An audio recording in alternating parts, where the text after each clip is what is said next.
A woman has such a pivotal role in Islam. Why is that? She's prevented from interacting men. And today is extremely competitive world.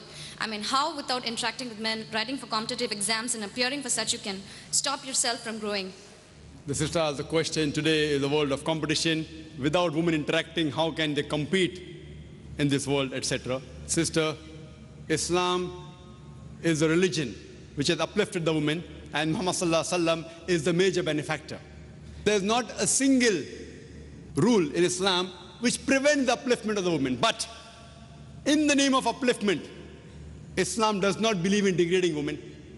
If you see history, sister, history of Babylon, history of Greek, history of Egypt civilization, women were only used for sex and pleasure. And today, if you see the Western world, the Western society talking of uplifting the woman have actually degraded her to a status of mistresses, of concubine, of society butterflies, which are mere tools in the hands of pleasure seekers and sex marketers. Today, the Western society, talking about women's liberalization, it is nothing but a disguised form of exploitation of a body, of degradation of an honor, and deprivation of a soul. Sister, Islam never wants to prevent the woman from upliftment. But I don't know of a single job or a single competition in which a woman does not interact with men and she cannot advance. All the jobs which involve unnecessary interaction of the men aren't jobs which are fit for the woman to be done.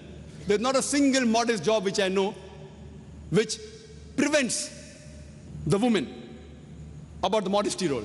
If there's a job, any job, which prevents you from doing the hijab, hijab not only of the body, not only of the clothes, the way you talk, the way you behave, the way you think, all this comes under hijab. This hijab which I spoke earlier about, the hijab that the sister asked me, that's one part of hijab, that is a cloth.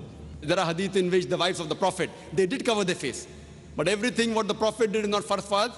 Similarly for the wives of the Prophet, because the Ummul Mu'mineen, they were mother of the believers, for them was a different degree. So they did cover their face, but it's not farz for all the women. So here if we analyze, sister, the hijab, besides hijab of the clothes, there's hijab where a person talks, the way a person behaves. And these people, when they talk about equality, when the Western world talks about equality, I ask them, that when men and women are equal, so why don't you have a boxing match between the men and women together? Why? They're equal. Even they agree that they're not equal. When you have a 100-meter sprint, why do the women run differently? Why do the men run differently? Why? Are they degrading the women? Yes or no? So you realize that these people, they have their own way of thinking. Allah subhanahu wa ta'ala has made the man and woman different. Physiologically they're different, biologically they're different, psychologically they're different. Depending upon the roles what they have been given, Allah subhanahu wa ta'ala has given the do's and don'ts for these people. Not that a man and woman cannot interact. Unnecessary interaction is to be avoided. And believe me, sister, a woman can take part. We have examples, and if you hear my talk on women's rights in Islam, sister, there are various examples. Now, in the Western world, when they sit for examination, men and women sit together. So there they consider them equal. But when they run a 100 meters dash or have a boxing match, they don't consider them equal. When the Western world can differentiate that here they can take part together, here they cannot take part, why can't our Creator Allah subhanahu wa ta'ala, who knows the best? So unnecessary interaction, sister, I call it the khutwatu shaitan. Allah says in the Quran, in Surah Baqarah, chapter number 2, verse number 168, Allah says, Ya ayyuhallazina amanu, oh you believe, do not follow the footsteps of the devil. See, most of the places Allah says, do not follow the footsteps of the devil. Do not follow the devil is right. That's only a couple of times. Majority of the time Allah says, do not follow the footsteps of the devil. And I give an example, sister. One example of footsteps of the devil is that suppose there is an average Muslim. If a lady comes to him and says, let's spend the night together. He'll say, spend the night, haram, not allowed. He will say no. The same Muslim, who's the average Muslim, if a lady phones, speaking to a girl on the phone, what's the problem? So he speaks to the girl on the phone.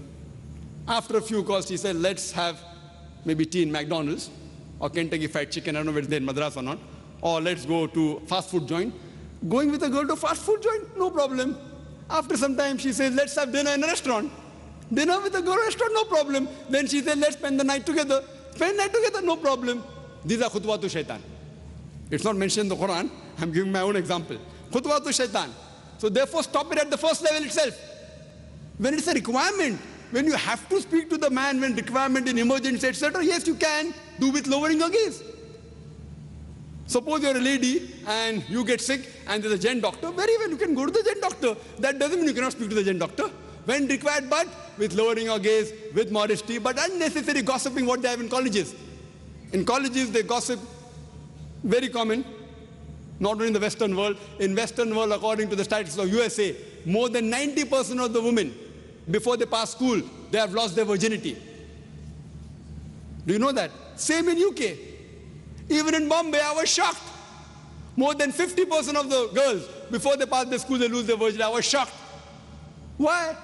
Common having girlfriend, boyfriend, you go, it's common. If you don't have a girlfriend, then you're considered to be abnormal. So the thing is, sister, these are khutuwatu shaitan, and we want to uplift the women. And these people, in the name of trying to uplift the women, art and culture, no problem. They want to sell their daughters and their mothers on the screen. And someone told me, one of the ads which won an award, the BMW ad, somebody told me, the BMW ad, it's a car which is very famous. For the youngsters, like how Mercedes, Merc, is a very famous car. For the youngsters, it's a BMW. There's a very famous ad, someone told me, there's a girl standing on a bikini in front of the car, and it says, test drive her now. Who, the girl or the car? What are they doing? They're selling our daughters. They are selling their sisters. We Muslims, we don't want that. In the name of upliftment, we don't want to sell our daughters, don't want to sell our sisters. We respect them, we love them, and we revere them. This is the reason, sister, this does not degrade the woman, it uplifts the woman. Hope that answers the question.